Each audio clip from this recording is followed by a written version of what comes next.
Hi, I'm Kelly. And hi, I'm Geoff. And this is Blueprints for Belonging, where we're exploring how to build conscious connection in a disconnected world. Because belonging doesn't happen by accident. It happens by design. Hey, Geoff. Hey, Kelly. How are you? I'm good. Hey, when we started this little mini-series on the architecture of belonging, I think our goal was to help people notice these things that we usually take for granted. Kind of like building a house, or belonging is kind of built out of the pieces that we don't always pay attention to until they go missing. Well, exactly. Nobody thinks much about kitchens and bathrooms when they're working. They're just part of the house. Yeah. We take them for granted. But when the fridge is empty or the plumbing breaks, you notice suddenly those rooms are everything. Yep. Yeah, because they're where all the money's going now. Right. Either a flood or or something's not working. So relationships are no different. We assume that nourishment and release will just happen, that connection will feed itself, and that stress will magically disappear. But that's not how life really works. Belonging depends on daily care. That's why today we're focusing on two rooms: the kitchen, where our nourishment happens, and what we're calling the release room, where our emotional hygiene takes place. I know, it's kind of weird. Yeah, because kitchens and bathrooms keep a house livable. That's right. And nourishment and release keep belonging alive. Right. Yeah. So I guess we'll start in the kitchen. Yeah, let's start in the kitchen. Why not? Everybody loves the kitchen, right? Yeah. It's where all the parties end up. Well, it starts with somebody cooking upstairs. Right, which smells marvelous. Which smells marvelous already, right. Yeah. Kitchens represent daily feeding and shared gathering. Indeed they do. I mean, shoot, that's where parties always end up, right? In the kitchen. Well, that kind of looks like, in relationships, that looks like encouragement, kindness, gratitude, attention. Small daily acts that kind of keep people from going hungry in connection. Right. Or keeping the relationship alive. Right. Saying, even in a text saying, hey, just thinking about you.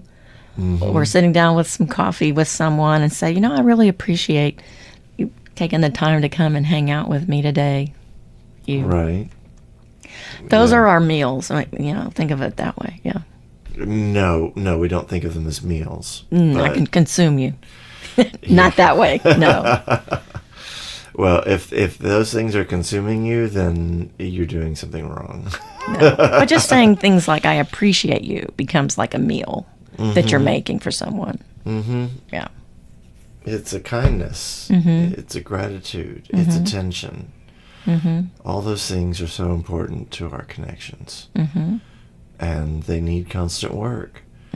So, because if starvation is what you're doing, that's awful. That's neglect, ignoring needs, conditional care, so conditional love. When's the last time you had a hug? Other than my one that I gave you this today. When I walked in, right. You gave me a hug. Probably last time was when I hugged Jenny. But that was a couple days ago. Yeah.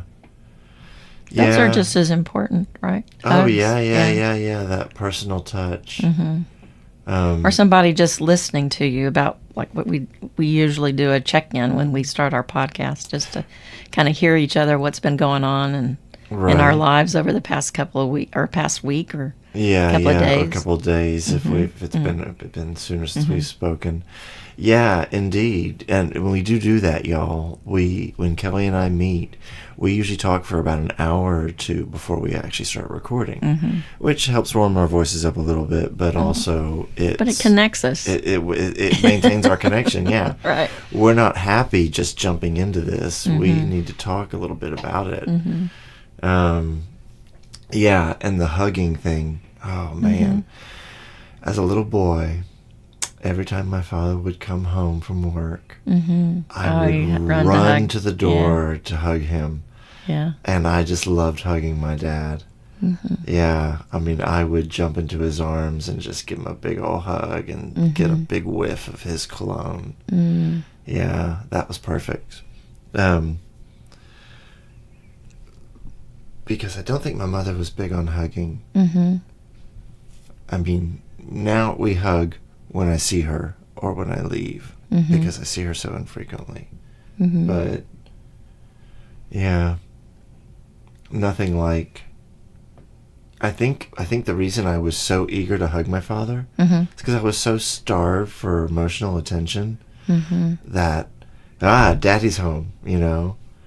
And... Tell me what that sounds like and looks like, emotional attention. Oh, it's a warm hug when you're cold and lonely. So loneliness. Yeah. Yeah, and a house full of kids and a mother. Still so lonely. Yeah, waiting for your sisters to play with you. And because they don't want to play with you because you're just a little brother. Yeah. So then, I guess that would be a kind of a way to restock the fridge, the metaphorical fridge. Yeah. Yeah, that emotional connection that I had with my dad was a reset every day. Because I'd been in the house all day with the rest of my family. And how do you do that today? What's your stock in the fridge? Right, my emotional release. Well, not the release. No. Stocking the fridge. Stocking the fridge. How do you maintain that kitchen for your for all my friends? For your friends. Yeah, well,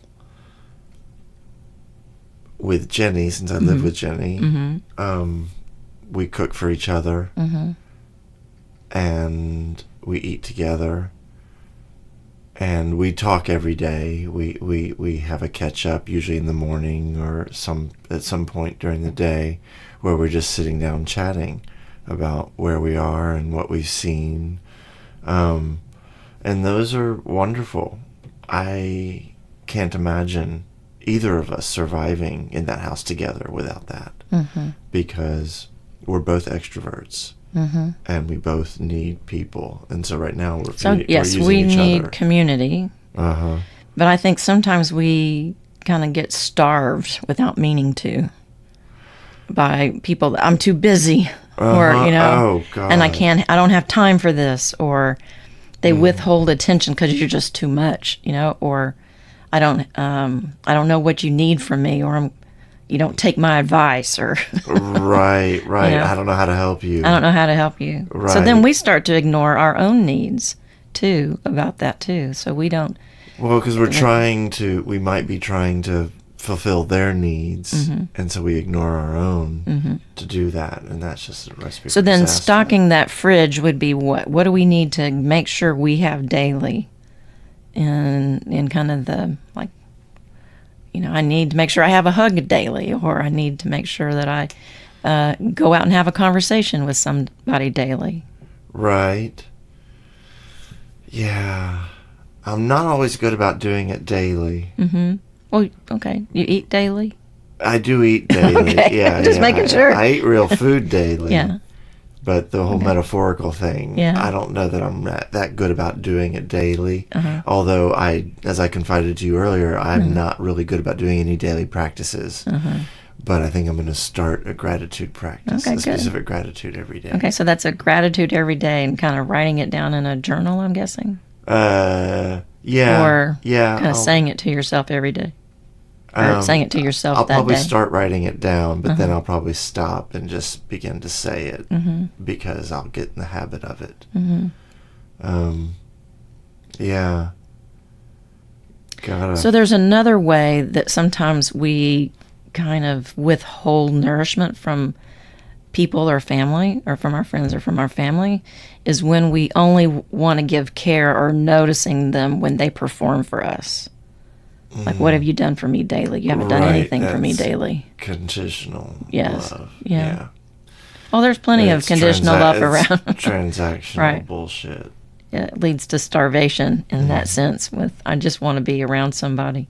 Right. But I live in a food desert. And I can't find anything. But then there's also people that live alone. They don't have anybody else. How do they maintain that care for themselves with connection? Well, I've only been living with someone for 3 months. Before that, what did you do? Before that, I would reach out to friends via text just to say hi.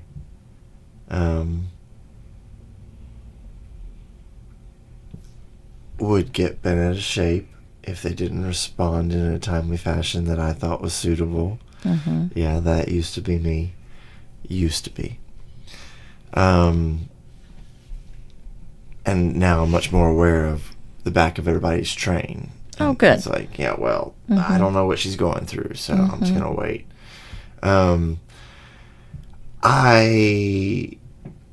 I thoroughly enjoy meeting people for coffee and having a one-on-one conversation with people. Inviting people to have coffee at my place or whatever the case may be. I really do enjoy digging in one-on-one with people.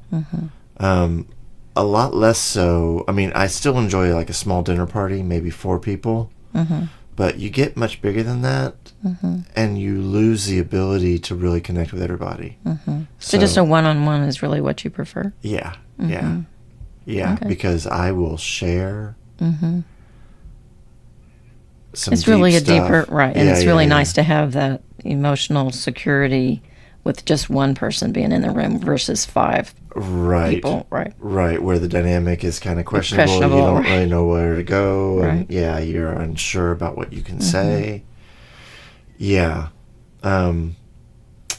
Case in point, I was at a game night the other night with Ligare. Oh, good. We're going to have the guy who created Ligare gatherings for an interview sometime soon. But and I was at a table of 4 people. 2 of them I knew from a previous game night, but one of them I didn't. And I was being asked to share something deep and meaningful to myself, but the only thing I could come up with was something that I wasn't comfortable sharing at the table, and so I didn't. And then she pushed me in another direction. I'm like, okay, that's my favorite Guilty song, because that's what she was. That's what she ended up asking for. I'm like, okay, fine. But because not every environment is conducive to the way I like to openly share. Now, had that table been filled with different people, I very well have just shared what I was going to share and not worried about it. Not thought anything about it. Yeah. But because you knew them. Because I don't know these people, I'm like, I'm going to keep that one close to myself. Thank you. Yeah. So there's another way we get starved, is that we get starved in a way that, like, some people think, well, they should know I care. I care about you. You should know I care. Right. But you don't see it. You don't get any nurturance from me. Well, right. But I love you. Right. I don't have to say it all the time. Right. It's like, I don't know that. Yeah. So say it to people. Tell people how much you cherish them. Tell them how much you love them. Yeah. Even your friends. Even your coworkers. Yeah. How much you appreciate them. Yeah. That is always a welcome statement from anybody to anybody. Right. You can brighten someone's day and not even know that's what you're doing. Well, if a body can weaken without food, a relationship can weaken without emotional meals from each other. Those little bits, like saying, I love you and I care about you, or, let's go have coffee together. Thank you for being in my life. Like today, I shared with a stranger, he worked for Coca-Cola, and I just said, hey, I just want to thank you for what you do for a living, I really caught him off guard. I don't think yeah. he's ever been thanked for what he's contributed, he right? But anyway, just saying thank you to people of what they do, that they're showing up in this world and helping our world be a better place. So, yep. No, without the nourishment, the relationships will die. Oh, well, like in the pandemic. So we had to do something. We were so isolated that a lot of my friendships did suffer. And not necessarily the ones that I actively chose to end, but some that I didn't, that I have not fully reconnected with those people yet. I've tried, but timing hasn't worked out. And that's sad. And I've made some really good ones through the pandemic by having a friend that I met through another online, and then we started meeting on Thursday mornings via Zoom at 6 o'clock in the morning and checking in with each other. And we've been doing it since March 26th, I think, of 2020. Wow. And we haven't skipped a date. Wow. So my good friend Patty, yep. Yeah, see, and stories like that are amazing. Yeah. But I think that calls attention to, kind of like your kitchen. If you don't keep it in good order, it's kind of hard to make some nutritional meals in there if Falls it's all a mess. Shambles, right. Yeah. And I'm guilty of doing that. And so now you're aware of it. Yeah. And now I'm aware of it. Now I can. Yeah. And I was already kind of aware that I had neglected some friendships. Yeah. There's another room we take for granted in our homes. Oh yeah. Oh, the as an architect, release. I know, but as an architect, I'm wondering. I mean, those are the ones that get a lot of attention when they're being built, right? Well, they're the most like making expensive sure rooms. they're the most expensive rooms. Yeah, 'cause they have appliances and things that are special. Yep. And I mean, with the bathroom itself, you actually might even consider putting insulation in the walls, to afford that extra layer of privacy.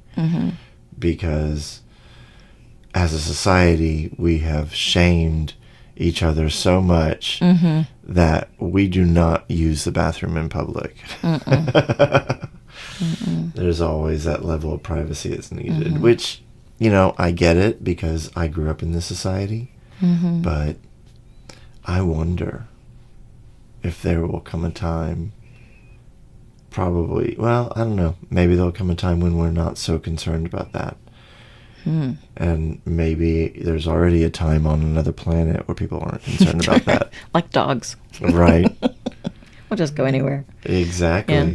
So physically, the bathroom handles the waste. So emotionally, our release room handles our stress, our shame, our guilt, our judgment that we might have been. Our frustration. Whatever, right? Things that we don't need to carry around forever. We need to find some way to release them. So that maintaining personal hygiene. No. Yeah. It's a personal emotional hygiene. Hygiene, right? Yeah. But if we don't release them, they can leak into every other room in our lives. So how do we release these? What are some ways that we can use to release that stress? Well, journaling is good.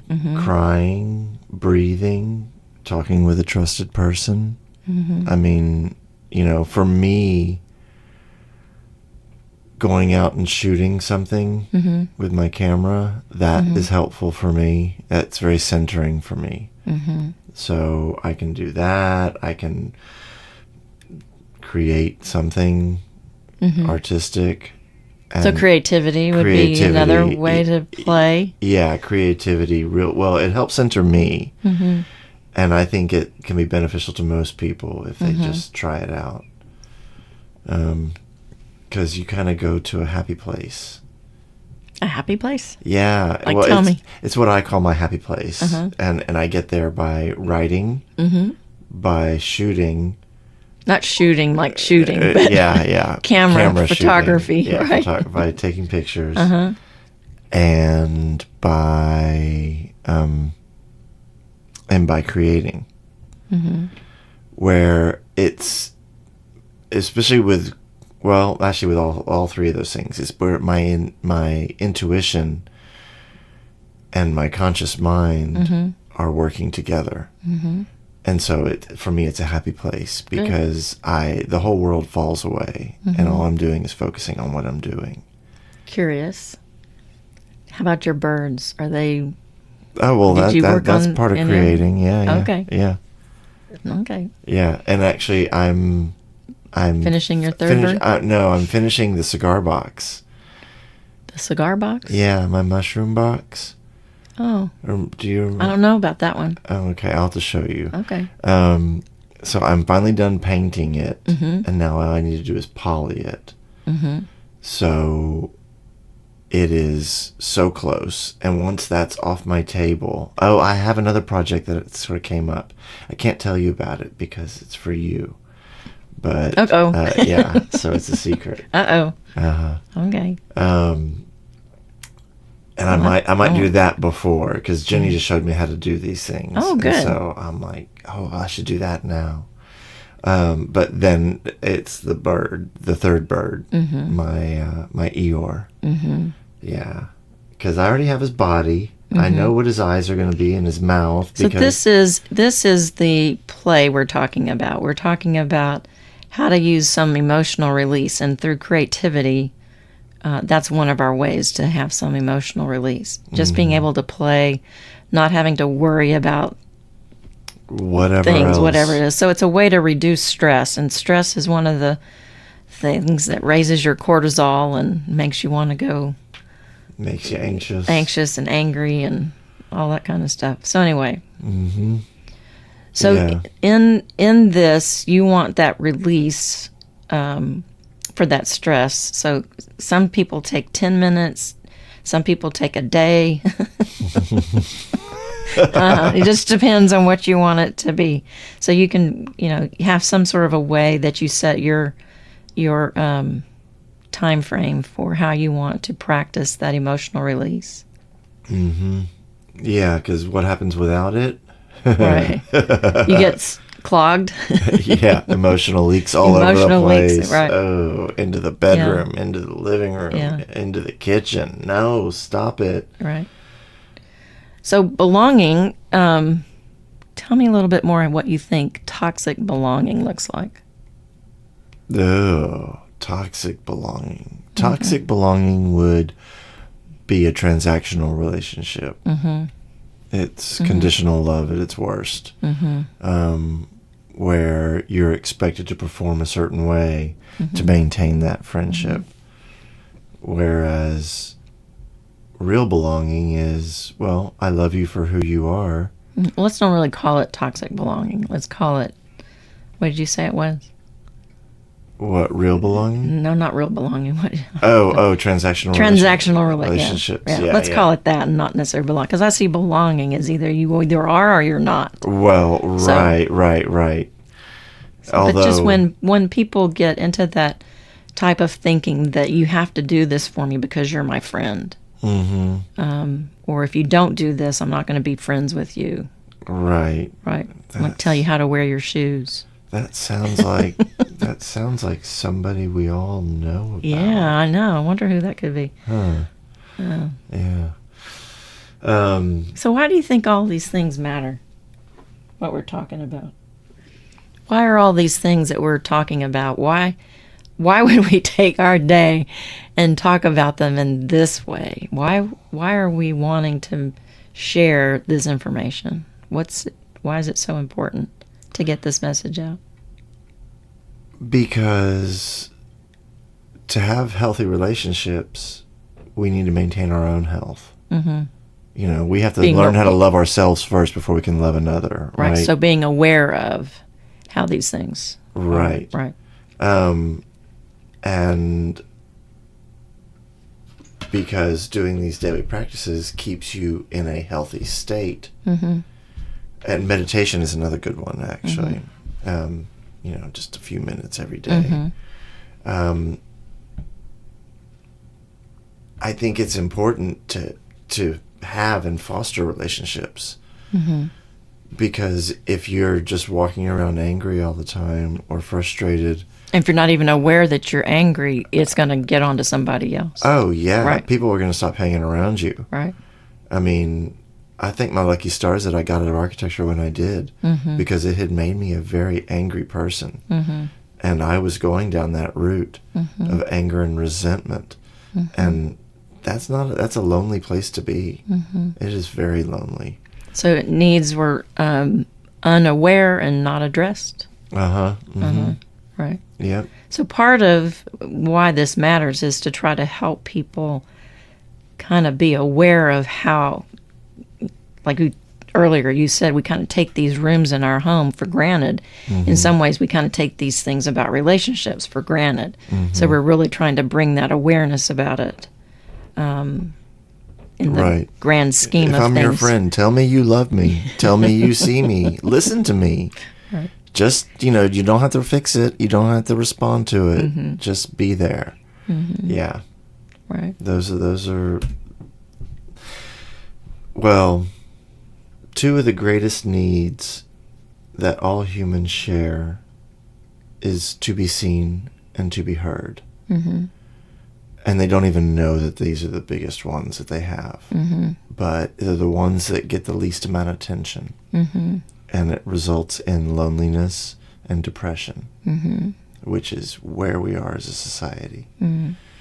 So if we ignore these about our, well, let's just say if we ignored, the kitchen the sink getting stopped up or the toilet getting stopped up. Yeah, no, you can't live in that house. Well, okay, here's another thing. So if you're renting, you have to call somebody, right? Yeah, you got to call your landlord. You got to call your landlord. But if you own your own house, you have to find the plumber yourself. You have to find the plumber yourself. You got to you got to do the work. Yep. Right. You got to do the work. You got to do the work. If you want a kitchen that works or you want a bathroom that works, you got to do the work. Right. Yep. So either you fix it yourself or you hire someone to do it. Right. Yeah, home ownership is great, but it comes with maintenance issues. Well, today we have a little bit of a reflection prompt. You want to read that today? Sure.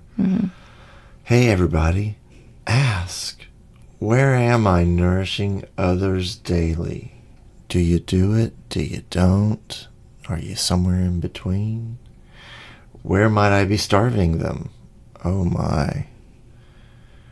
What's one release room practice I can try today to clear stress or judgment?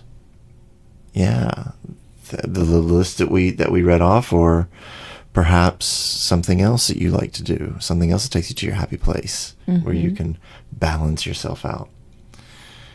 And we want you to think about these things and share them with a friend. A real friend. Not one of those conditional ones. Or you can share it with us. You can write a comment as you're listening to this podcast about what you're thinking. We really do want to hear, because we're all better for it, because you never know what someone's going to share in, say, a circle or something that's going to resonate with you or someone else in the circle. And that it's magical when that happens. Well, today we stepped into two of our most taken for granted rooms of our house, the kitchen and what we're calling the release room. That's the nourishment and release, or kind of unloading. So they don't always work automatically. They tend to need to have some daily maintenance to them. So that's where we're suggesting about these prompts that we just gave you, to kind of look about, in your life, where are you nourishing yourself? What might you be overlooking? What's one of the gratitudes that you can help support yourself through this time? And then being aware of the stresses that kind of come in your life, and have some play in there. So Right. Give yourself some space. Right. Yeah, and just like any house, once you've got the meals and the plumbing working, you also need tools. Right. That's where the garage comes in. Oh gosh, that's our next room. We're not done. That's our next room. Yeah. So next week we go out to the garage. Yeah. Oh my God. It's where we keep the equipment for maintenance and repair, the things we reach for when something breaks down. It's also where we store lots and lots of memories and stuff. Right. For me, that's my art studio. Right. Oh my gosh, it's a mess. It's a mess Right now. I'm waiting for cooler weather for me to open the garage door and throw it all away. Right. So. Oh, that'll be nice. Yeah. So anyway, these things don't work automatically. They take some daily maintenance. So be aware and share with others about what you're working on, and ask for them to kind of support you in this growth that you're doing. So. Until then, remember, belonging is a house we build and maintain together. Thanks for listening to Blueprints for Belonging. If you enjoyed this episode, be sure to follow. Leave a 5-star rating for us and share it with a friend. You can find us on Spotify, Apple Podcasts, or wherever you like to listen. Your support helps us keep building conscious connection in this disconnected world.